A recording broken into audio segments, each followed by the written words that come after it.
दोस्तों आज की ये कहानी हमें पवन जी ने भेजी है और ये कहानी साबित करती है कि हनुमान जी आज भी इस कलयुग में अपने भक्तों की सदैव रक्षा करते हैं। ये घटना सुनकर आपकी हनुमान जी के प्रति भक्ति और भी दृढ़ हो जाएगी। दोस्तों पवन जी की परेशानी करीब 1 साल पहले शुरू हुई जब वे 12th में पढ़ते थे। दरअसल उनके घर वालों ने एक नया घर खरीदा था। उन्हें ये घर बहुत सस्ते में मिल गया था और ये घर कब्रिस्तान के करीब था। इसी वजह से वहाँ कोई भी घर नहीं खरीद रहा था, लेकिन उनके पापा ने सस्ता होने के कारण वहाँ पर घर खरीद लिया। पवन जी की बोर्ड एग्जाम नजदीक आ रही थी और उनके रिलेटिव ने कहा था कि अगर सुबह जल्दी उठकर पढ़ाई करें तो सब अच्छे से याद हो जाता है। इसीलिए पवन जी सुबह के 4 बजे उठकर पढ़ने लगे। कुछ दिनों तक तो सब ठीक था, लेकिन एक दिन जब वे सुबह उठकर पढ़ने लगे तो उन्हें ऐसा लगा कि उनके सामने से कोई अजीब सी परछाई जा रही है। लेकिन उन्होंने उस समय उस चीज पर ज्यादा ध्यान नहीं दिया। उन्हें लगा कि शायद मेरा वहम होगा और वो वापस पढ़ने लगे। लेकिन पढ़ते समय बीच बीच में उन्हें ऐसा लगता था जैसे उन्हें कोई घूर घूर कर देख रहा है। वो थोड़ा थोड़ा डरने लगे और पढ़ाई छोड़कर सो गए। लेकिन वो जब सुबह उठे तो सोचने लगे कि ये क्या हुआ मेरे साथ, ये सच में हुआ था कि मेरा वहम था। फिर अगले दिन भी वे सुबह उठकर पढ़ाई करने के बारे में सोच रहे थे, लेकिन डर के मारे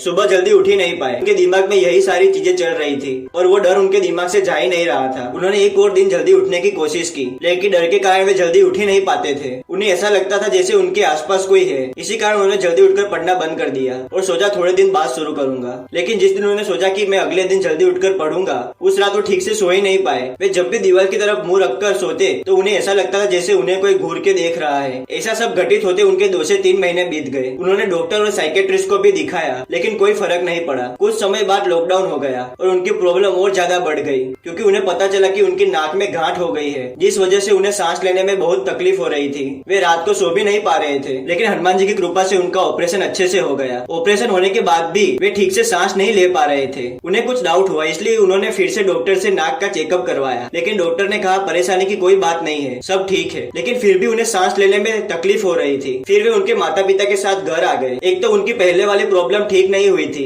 अब ये सांस लेने में नई परेशानी हो गई थी। इस वजह से वो बहुत डिप्रेस्ड रहने लगे और उनके अंदर बहुत नेगेटिविटी आ गई। वे सोचने लगे कि ऐसी जिंदगी से तो जानवरों की जिंदगी अच्छी होती है। लॉकडाउन होने के कारण उनकी स्कूल बंद थी, इसलिए पवन जी फ्री बैठे थे। तभी अचानक उन्होंने सोचा कि कल से मैं हनुमान चालीसा पढ़ना शुरू कर देता हूँ। उन्होंने अगले दिन से हनुमान चालीसा पढ़ना शुरू कर दिया। उन्हें हनुमान चालीसा पढ़ते पढ़ते 1 महीना बीत गया। उनके अंदर एक अनोखी पॉजिटिविटी आ गई और अब वे हनुमान चालीसा की शक्ति को महसूस करने लगे। जिस दिन उन्हें उनके अंदर पॉजिटिविटी का एहसास होने लगा, उस रात उनका शरीर अचानक कांपने लगा। उन्हें ऐसा लग रहा था जैसे उनके साथ कुछ होने वाला है। और जैसे उन्होंने हनुमान जी और श्री राम का नाम लिया, उनका शरीर जोर जोर से कांपने लगा। उन्हें चक्कर आने लगे और वो कब सो गए उन्हें पता ही नहीं चला। और जब वे उठे तो उन्हें सब नॉर्मल लगने लगा और अब वो हर रोज हनुमान चालीसा का 7 बार पाठ करने लगे। और पता नहीं कैसे अचानक से उनकी तबीयत में सुधार होने लगा। पहले जैसे उन्हें लग रहा था कि उन्हें कोई घूर रहा है, वो सब जैसे अचानक से बंद हो गया और उनके सांस लेने में जो तकलीफ हो रही थी वो भी एकदम से ठीक हो गई। और अब वे उनके परिवार के साथ खुश होकर रहने लगे, जैसे उन्हें हनुमान जी ने मोटिवेट किया हो। ये बात उनके लिए कोई चमत्कार से कम नहीं थी। प्रभु की कृपा से आज उन्हें कोई भी तकलीफ नहीं है। वे बहुत खुश है